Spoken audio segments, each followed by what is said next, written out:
Bible reading this evening is 2 Samuel chapter 5. 2 Samuel chapter 5.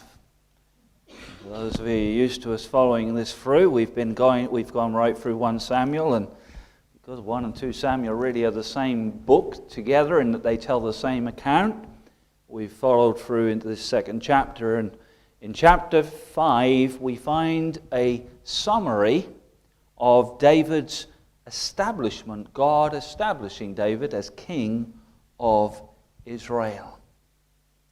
2 Samuel chapter 5. Then all the tribes of Israel came to David at Hebron and spoke, saying, Indeed, we are bone, and your bone and your flesh. Also in time past, when Saul was king over us, you were the one who led Israel out and brought them in. And the Lord said to you, You shall shepherd my people Israel, and be ruler over Israel. Therefore all the elders of Israel came to the king at Hebron. And the king David made a covenant with them at Hebron before the Lord. And they anointed David king over Israel. David was 30 years old when he began to reign, and he reigned 40 years. In Hebron he reigned over Judah 7 years and 6 months, and in Jerusalem he reigned 33 years over all Israel and Judah. And the king and his men went to Jerusalem against the Jebusites, the inhabitants of the land, who spoke to David, saying, You shall not come in here, but the blind and the lame will repel you, thinking David cannot come in here. Nevertheless, David took the stronghold of Zion, that is, the city of David. Now David said on that day, Whoever climbs up by way of the water shaft and defeats the Jebusites, the lame and the blind, who are hated by David's soul, he shall be chief and captain. Therefore they say, The blind and the lame shall not come into the house.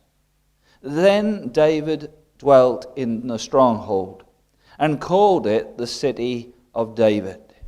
And David built all around it from the Millo and inward. So David went on and became great, and the Lord God of hosts was with him. Then Hiram, king of Tyre, sent messengers to David, and cedar trees, and carpenters, and masons, and they built David a house. So David knew that the Lord had established him as king over Israel, and he had exalted his kingdom for the sake of his people Israel. And David took more concubines and wives from Jerusalem, after he had come from Hebron. Also more sons and daughters were born to David.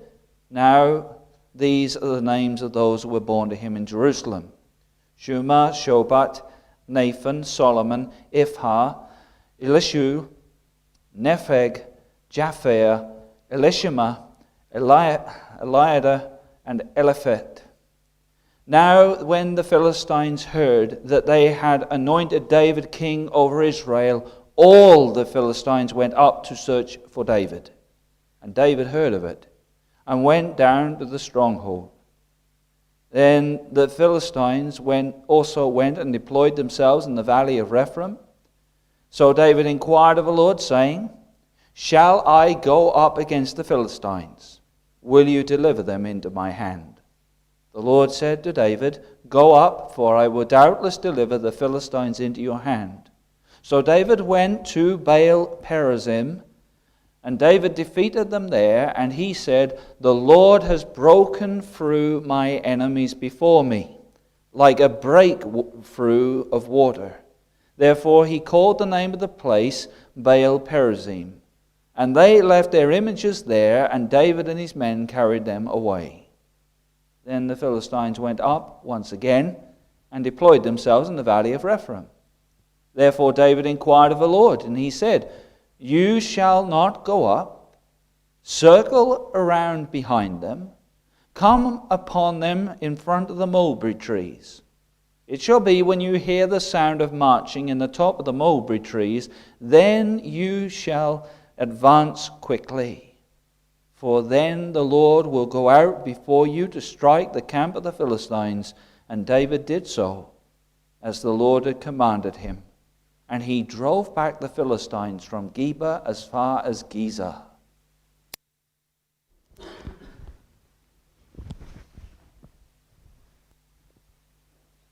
That'll help. Whoops.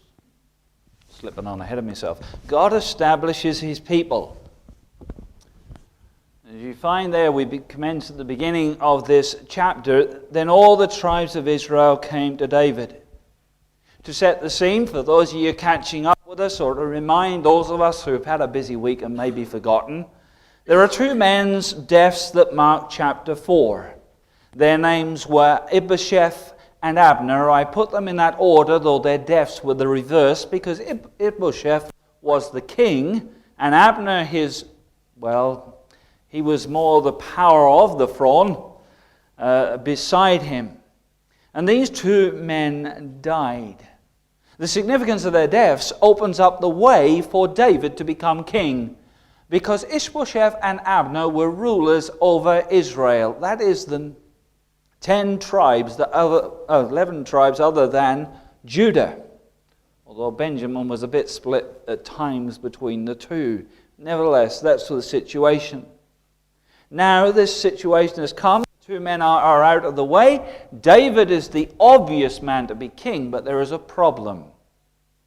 David is to be king over a people who have warred against him. That doesn't seem an easy thing to do, does it? They have literally taken up arms against him. They have shouted against him. They have backed Ishbosheth and Abner, and they have followed them and said, no, we'll not have David as our king, even though they knew that was God's will. They have warred against him. And so the question comes, at least to my mind as I think of this, well, how then will David be able to rule over this people who have rejected him, and now they want him to be king? How will this all work out?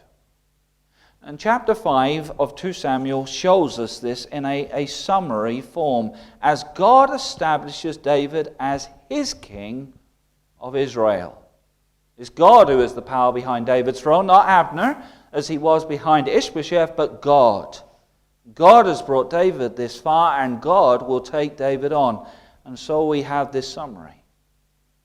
If you think of this, an application of it in our lives, we're going to look this evening. Even though God in our lives may have cleared the way for us to enter a position or into situations which we know he has prepared for us, still, we need to understand how God establishes us in a purpose, in his purpose. We can be in a place, in a situation, but we don't really we belong there or accepted there until God establishes us in it. I should have put my other teeth in, shouldn't I? There we are. So let's look first of all at the ascendancy to rightful position. The ascendancy to rightful position. For this is the pattern of the chapter as we open it up. David went on and became great. You could summarize the chapter in that way. There is a moving forward. You know what ascendancy is? To get higher, to move upwards. And so it is with David. He is already king over Judah. He has been accepted by his own kinsfolk, his own people. But now as the chapter opens up, we find that the tribes of Israel, who are separate at this point from Judah, come to David at Hebron. Hebron's his capital city, the place he has been at home and remained, at least as it was told to us or recorded to us in the previous chapters. They come to him and they immediately seek to break down the barrier they have built between David and themselves, saying, we are your bone, your flesh. We are the people of Jacob. Now Jacob was the father of the 12 sons, his sons. He was called Israel himself by God. We are then your family.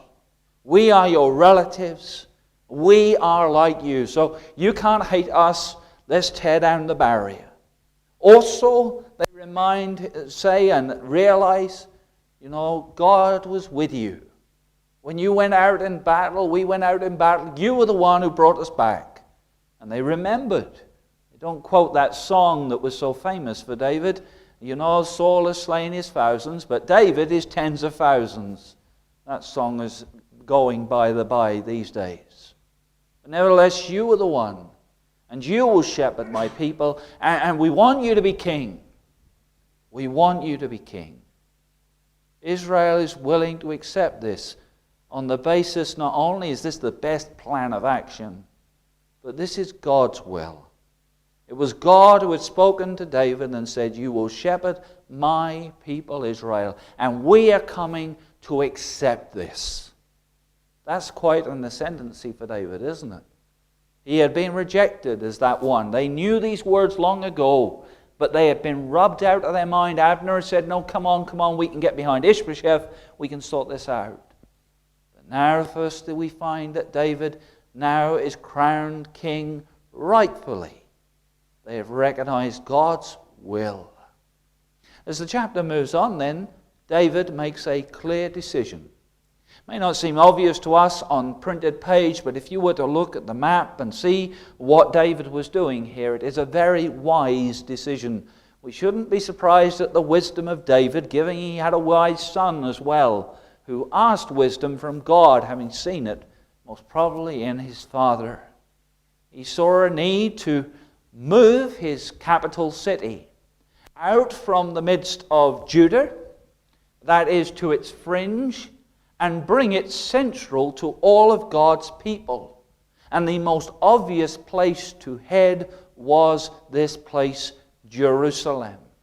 Of course, God has a greater plan in mind here, a greater purpose. He is already bringing about and establishing the way for when Jesus Christ will enter this world, and he will come to Jerusalem and he will die there.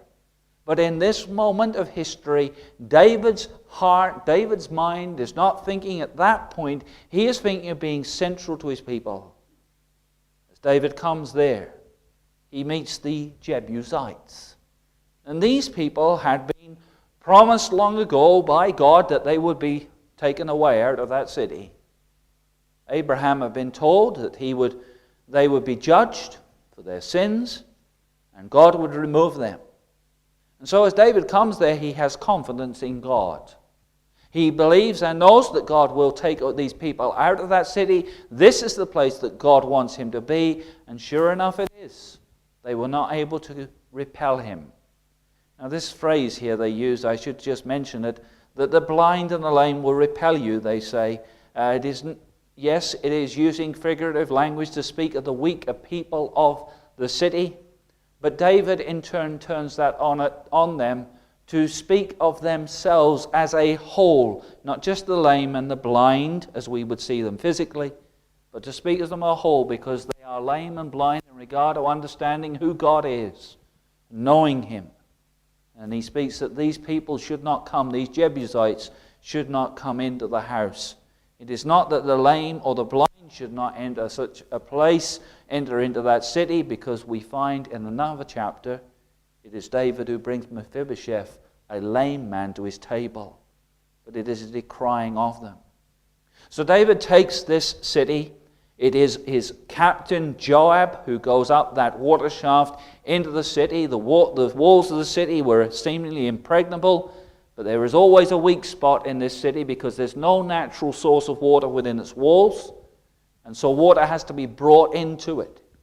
And so it is in this occasion they climb up a very dangerous route into the city, but nevertheless effective route, and he takes it. And he is now enthroned as king. So he was crowned as king by Israel back in the city of Hebron. He has moved them to Jerusalem, and now this is David's city. This is his royal dwelling. This is his place. He is enthroned. And then there is a wider recognition of David that follows. It is Hiram, king of Tyre, who sends messengers to him with the intention of saying to David, I want to build you a house. That's a generous offer from a foreign king, isn't it? A man of wealth himself, he is well known for his skilled tradesmen, his carpenters and his masons, and also the quality of his timber is also noted, the cedar which he provides. And he sends and he builds David a house. And this again is part of the ascendancy that we see here of David being king in Jerusalem, being king of Israel. The nations around understand this. And this man takes his opportunity to say to David, I recognize you as king. I will build you a royal house to dwell in. So there's a recognition. And then the third part of this chapter is the defense of the king by God. The Philistines, this is the news they were hoping for. Not so likely it wasn't. David is the great stabber in the back in their minds. He's the man who came into battle with them, and they wouldn't trust him as far as they could see him, so they sent him home. And from that point on, they were proved right. He went back to his people Judah, and now he's been their king, and now he's Israel's king. And the Philistines say, right, we're going to have this man done away with before he gets established. But you cannot fight God. When they turn up at David's front door, all the Philistines, it says, they came to David's front door and they knocked on the door and said, get out of your house. Basically, we wanted to kill him. David comes and inquires of the Lord. He wants to know God's will here. What shall I do? David inquired, shall I go against the Philistines? Will you deliver them? And here comes the clear will of God. Go up. For I will doubtless, there was no doubt in the decision given, the word given to him, whether by prophet or by the means of the Urim and Thummim, he would doubtless take the Philistines. And so it was, he met them in a place. And the two armies are met together, and you can imagine David's men lining up, because this is the first proper battle we've heard of. They've been fighting one another up until now, Israel and Judah, but they've made peace now. But this is the first war there has been with the Philistines that we have record of since Saul was killed in battle along with his sons, and Israel was completely confounded. And David lines up his men. And you can imagine the scene as David describes it. The Lord has broken through my enemies like a breakthrough of water. You remember the crossing of the Red Sea and how the water split in two. Well, it's like that sort of forging going into the battlefield. You can imagine a triangular type of attack with David maybe heading in himself first of all, but nevertheless, they just flow away. They fall away. And the Philistines are completely defeated. So much so that David renames the place Baal Perazim, and telling us that that was to do with how the Lord had broken through his enemies. That's a wonderful name for a place, isn't it? The breakthrough of the Lord. God has brought him to the rightful position. He has broken through my enemies. He has set me in place. And he has given Israel his place. It says there that the Philistines left their images, their little bits of stone and the rest of it. They were no good and no power here. David and his men carried them away. And we hope that they carried them away to the Millo, which was the rubbish dump of Jerusalem, and there they destroyed them. We do not know, but given the power of God here and the influence of God in their lives, it seems that that would be the only reason they would generally take them away at this point in their history.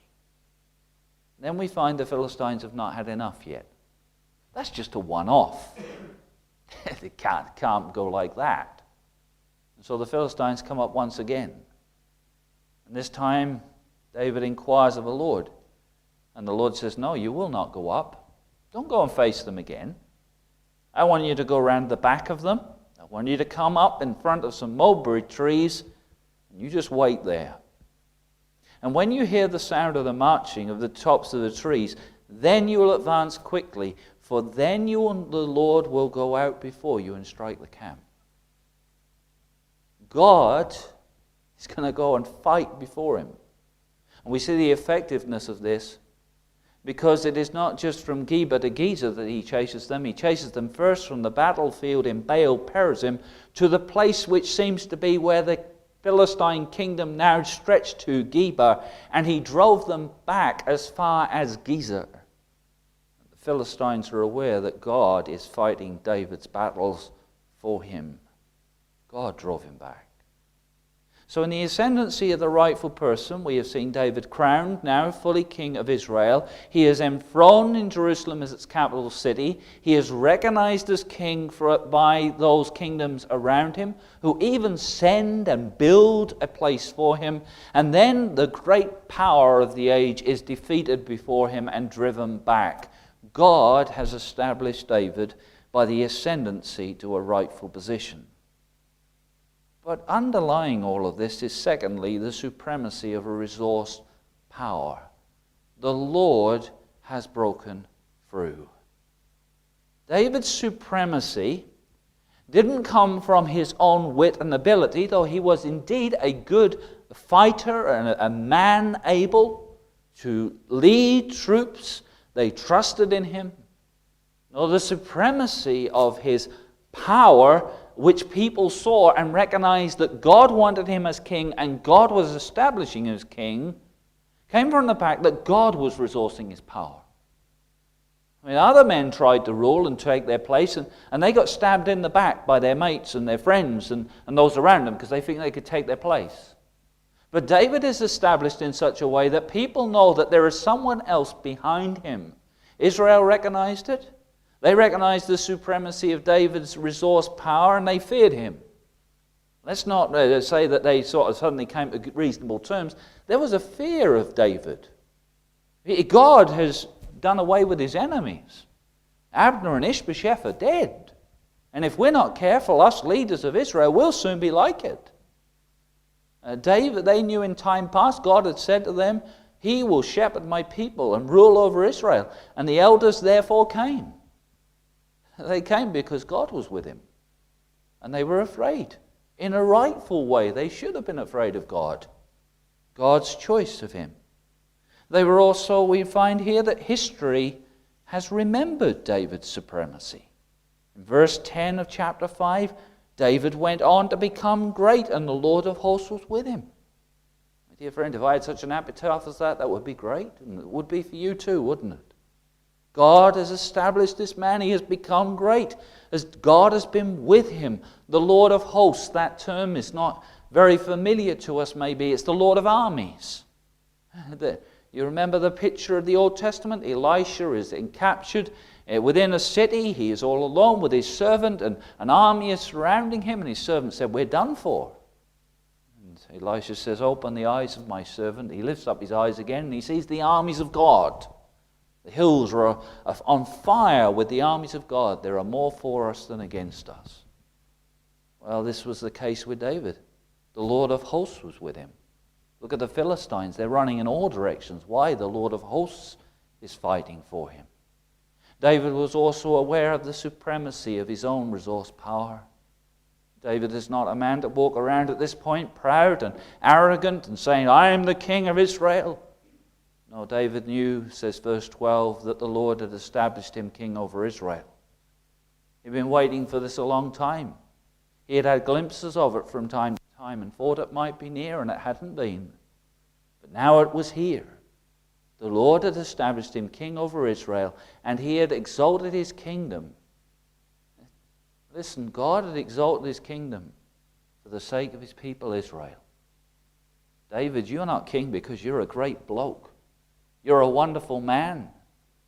No, you're here because I have chosen to exalt your kingdom for the sake of my people Israel. I have a greater purpose, a greater plan.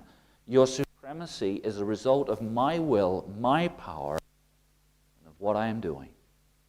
God had revealed this supremacy, of course, this resource power that was given to him. He revealed it to David. When David came to that place, Baal Perazim, David defeated them there. He said, "The Lord has broken through." He could work out a strategy, couldn't he? He could see how a battle should be fought, but this was different. It was such an overwhelming defeat. He knew it was not he and his skill of his men that had broken through. No, the Lord. The Lord has broken through. Just like the Red Sea parted before God, so it is here. You broke in. He said, "Shall I inquire the Lord?" And he inquired again that second time about the Lord. He says, "Come in front of the mulberry trees." What does David know here? He's not even allowed to make the battle plan on the second occasion, is he? God gives him the battle plan. And God says, wait until I've begun to fight. Wait until you hear the armies marching in the tops of the mulberry trees. Then you shall go out and be quick about it, because I'll be finished before you get there. God was fighting. The Philistines knew it as well. You imagine the border with Israel would have been had a garrison probably at every station and had resources there, but men and women were fleeing for their lives as they ran to anywhere where David would stop chasing them, because the Lord was with them. You can't create a panic like that with just a few men fighting. The Lord was with him. Dear friends, we should not underrate the power that comes with David's the supremacy of resource power. You could line up the two armies, Israel and the Philistines, on any given day without God, and they would have fought one another, and probably the Philistines would have come out on top. They were fighting people and strong people. Maybe David would have won. But when you line them up and God is on the battlefield, the Philistines are swept aside by a mighty power. So there is ascendancy to a rightful position. We've seen that. God has brought David to be king of Israel, established him, and he's shown to be that. And then there is this supremacy of the resource power. It has not happened because David has simply been allowed to get on with it. But God has literally been in the circumstances and doing these things, and history records it. David knows it, and all around him know it. Which brings us to consider in our application the dependency of a raised person. David knew that the Lord, he knew that the Lord had done it. I mean, he got his sword, he got his armor, he got his strength, he got his men. But David came back from the battlefield and knew that the Lord had done it. When he went into Jerusalem, although he'd sent his men and he strategically planned for them to go up the water spout and all these things, still he knew the Lord had done it. When he saw the Israelites come to him and bow down before him and say, we want you to be a king because the Lord has said, shepherd us, he knew the Lord had done it. The Lord had established. And he knew from seeing these things that his life depended on God.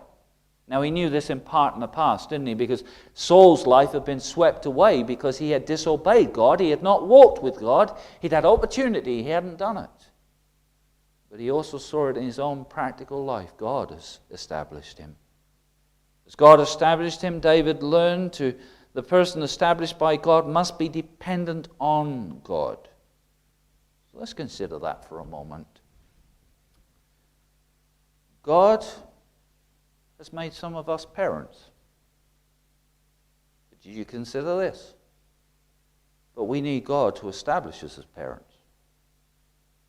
Anyone seemingly under God's will can have children and become parents. You don't even have to pass a license for it, do you? We laugh about it. It seems to be so simple. It is not that simple. I have to say that. It is not that simple. It is a miracle of God and a wonder. But we may become parents, but it takes God to establish us as parents. See, the world around children completely confounds them. There is so much they are taught and influenced by. There is more direct influence maybe on them than any other age that we have had through the internet and television, education, all these many things. And a parent is the primary person in those children's lives. At least that was how it was when many of us grew up. For that influence, that true influence that a parent should have through God's grace and bringing them up in the fear of the Lord, it is God who must establish that. The world will always draw the eyes of our children away the same as it will our own eyes. It will take our eyes to the things we want and desire and all that. They're no different to us, but they need protection. So the Lord must establish our influence, and not with our strength.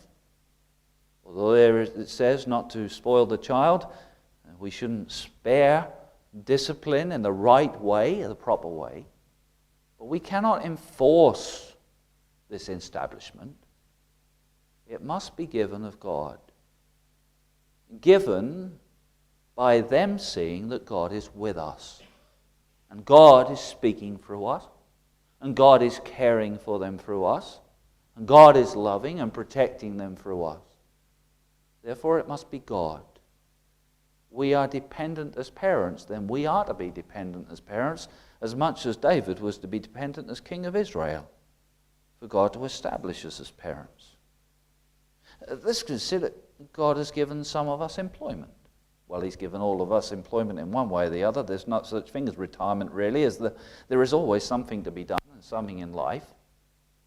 But you know what it's like if you come into a workplace and suddenly they work out you're a Christian. And suddenly they think, well, you must have a second head hidden somewhere about your being, or you must have an extra thumb or finger somewhere about. You're a little bit peculiar. We find then, and we remember then, that God will need to establish us with our employees, as employees. Respect. You see, Christians are a bit strange, or a bit peculiar in this society. They're outdated, outmoded. You're not quite right.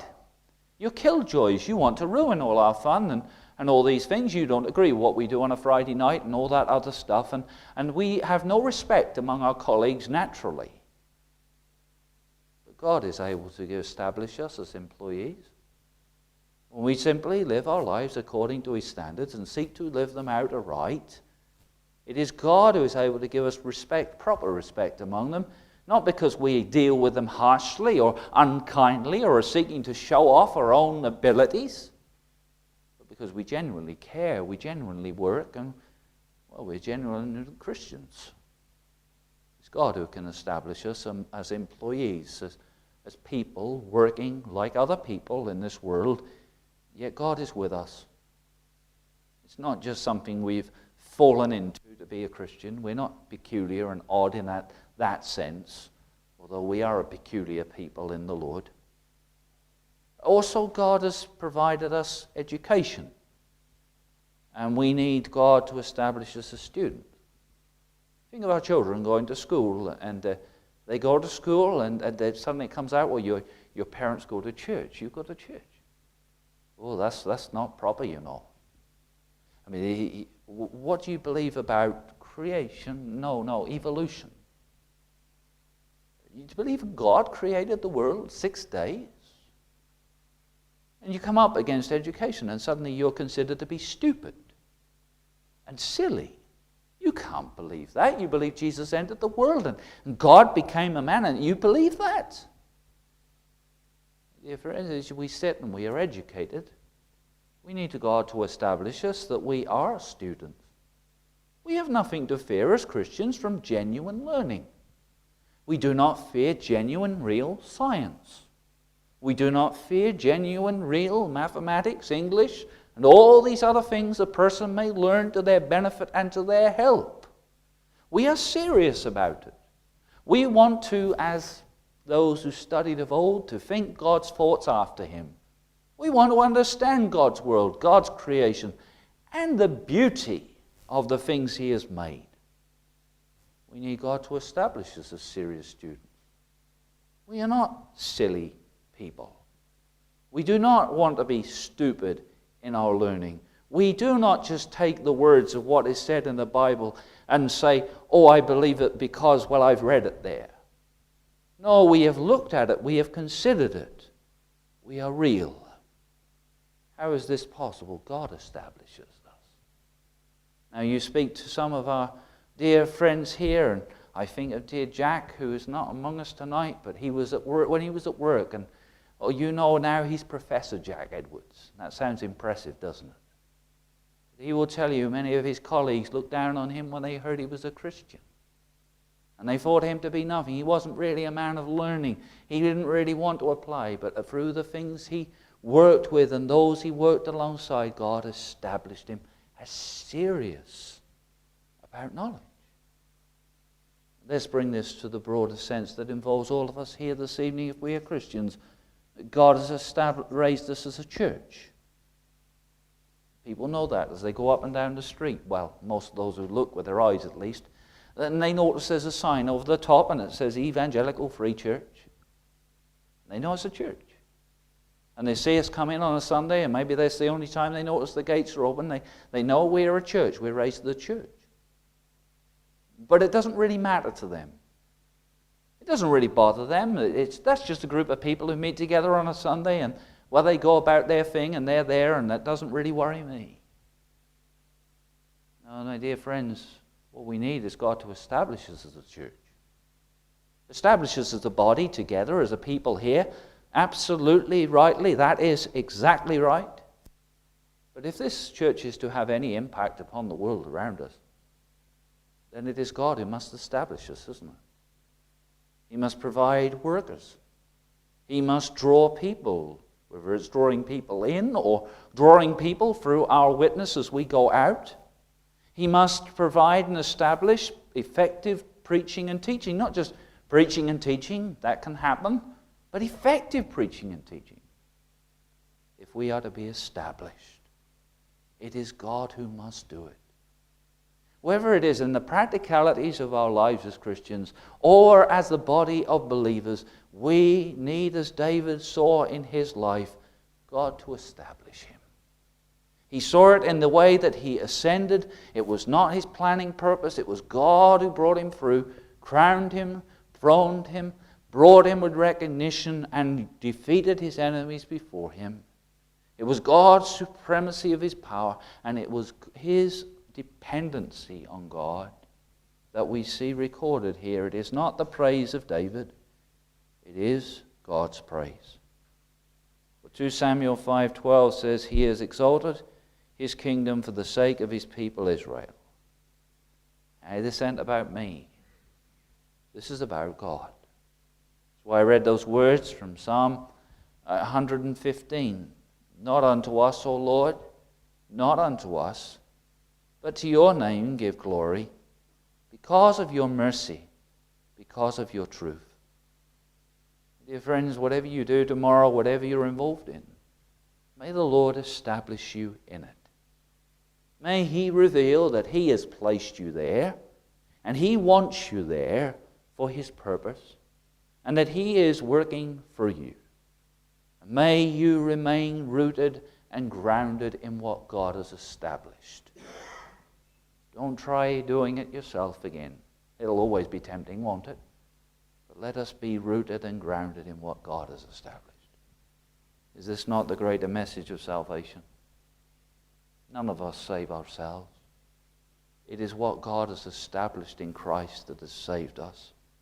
And it is God alone who can keep us. May it be the same in our practical lives too, as even in that we preach the gospel to ourselves